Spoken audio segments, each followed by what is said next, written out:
Najua mwisho wa safari, machozi yangu yeye atayafuta.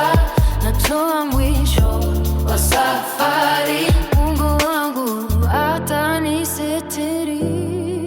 Kuna watu wanaba tabasamu la nje, lakini ndani mioyo imechoka sana. Kila siku ni vita ya mawazo na maisha, Mikopo, njaa na changamoto zisizoisha. Wengine tunalala na mawazo kichwani, hakuna wa kueleza kilichopo moyoni. Simu zetu ziko kimya, kuna anayejua. Lakini machozi yanatoka bila sauti, Lakini hata kama dunia haioni, Mungu wa mbinguni ananijua vizuri. Kila tone la machozi ya usiku halipotei bure mbele zake Bwana.